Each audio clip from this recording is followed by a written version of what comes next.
So if you're one of those people who can't get over the look of HPA, running the hose, the tank, the regulator, all that sort of stuff, making your gun look a little bit more unrealistic with this giant hose coming out of it, this might be your lucky day. So this is the Polarstar CGS. There's a few different versions of these out on the market. I know Wolverine also makes some with the Wraith stock.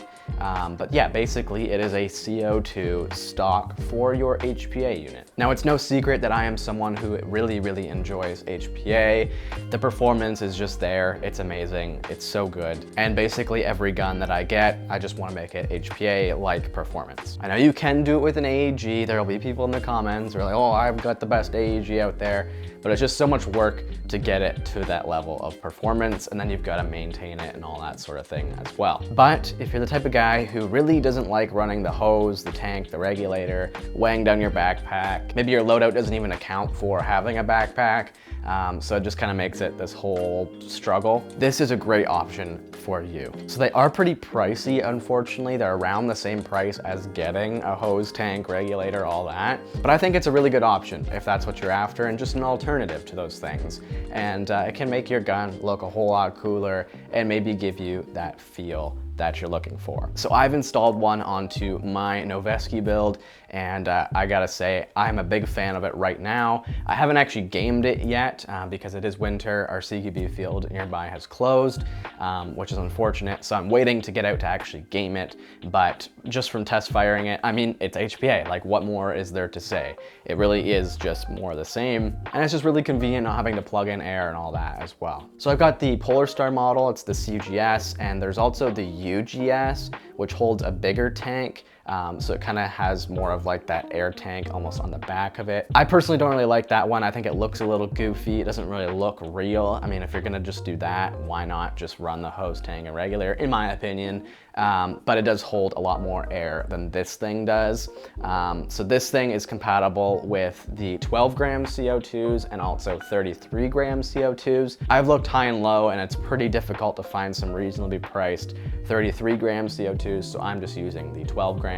And this is where kind of the cons come in, I would say, is you definitely can't hold nearly as much air, obviously, in your buffer tube as you can in your backpack. That's just obvious. So if you're the type of guy who loves to just spam your trigger all day long and just go through tons of air, tons of BBs, and that's just what you do, this is probably not the option for you. On Polarstar's website, they say you can get around 180 to 200 shots out of a F2 with one of these units on it. So 200 shots, that's like, some mags hold more than that. I know the PTS EPM ones hold more than that.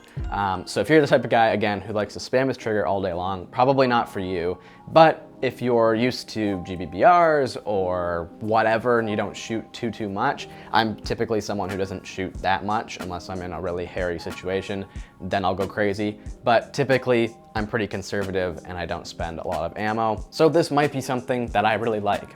I'm still not sure yet. Again, I haven't gamed it or used it long enough to really be able to tell, but I think it's a really cool option and I wanted to hop on here and talk about it. I gotta say, it's like this really weird novelty to have no air hose plugged into my gun and still have that same level of performance. It's just like the weirdest thing ever, but it's really cool and I'm liking it a lot. So again, this is the Polarstar CGS stock, holds 12 gram CO2s, and you can get around 200 shots out of it. I think it's pretty neat and it's a good way to get that HPA level performance. And it's kind of the best of all three worlds. It's kind of a combo of AEG, HPA, and GBBR. I mean, you don't have the recoil of GBBR, but it kind of feels like a gas gun where you've kind of got to recharge the gas every once in a while. And then you've got HPA level performance and you've got the look of an AEG, which is super cool. You can check this thing out on eVic down in my affiliate link down below. I appreciate it if you guys are ever buying anything from there. I appreciate it if you use my link. There's no added cost to you. It just gives a little kickback to the channel, so I appreciate that. This video is sponsored by the YouTube join button and also that subscribe button as well. It is no secret that YouTube absolutely hates my guts, so I appreciate every single one of you channel members. You guys are amazing. I appreciate you. And if you can't afford to be a channel member, I totally get that, totally understand. I appreciate a like, comment, or subscribe as well. Thanks so much, guys. Road to 100K. Let's go. But that is pretty much it for today's video, you guys. We will see you in the next one. Stay awesome. Peace.